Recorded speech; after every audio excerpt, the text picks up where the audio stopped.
You may be thinking, now is a great time to buy a second home or investment property. Having enough money for a down payment on a new home is often one of the biggest struggles homeowners face.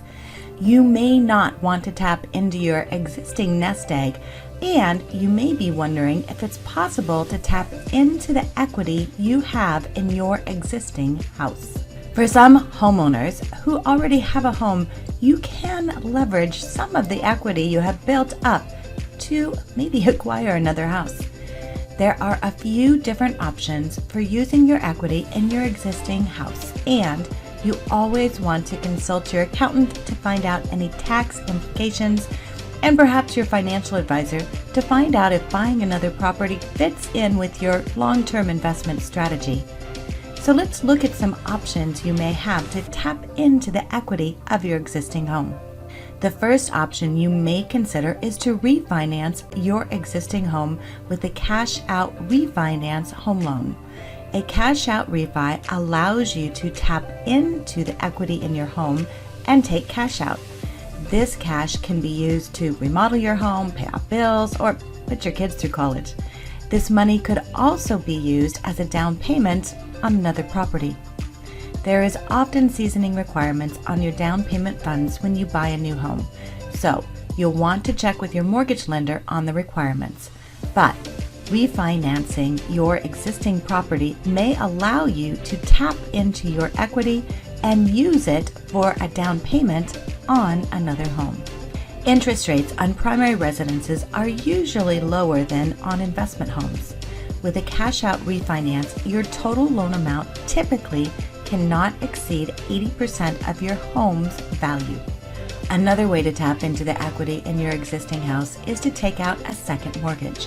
There are many second mortgage options available, including a home equity line of credit or a HELOC loan. A HELOC works like a line of credit against your home. You do not have to draw all the funds out with a HELOC home loan, and it may provide you with the funds needed to buy a home as a rental or even consider buying a home and fixing it up to sell.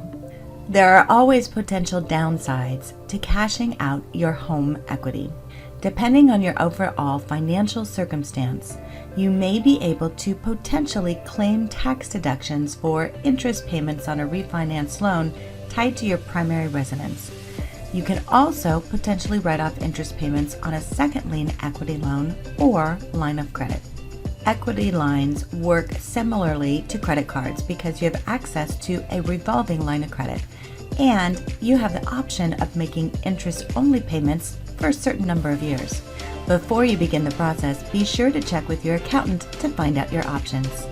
When you use your existing home equity to finance a second home, you stand to lose your primary house if you fall behind on the loan payments.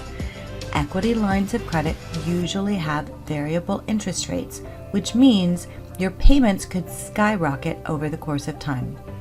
Home equity loans tend to have shorter terms than standard mortgages, which means you may have a larger monthly payment to manage. If your payments fall within your budget, then a cash-out refinance or equity line may make sense. But if funds are tight, then the cons may outweigh the pros. Whatever you decide, be sure you're working with your accountant, your financial advisor, and of course, a licensed mortgage professional. You may be sitting on an opportunity to expand your homeownership with the equity in your existing home. Thanks for watching. We are here to answer your questions and help you through the process. You can reach us online at www.westportmortgage.com. We look forward to working with you.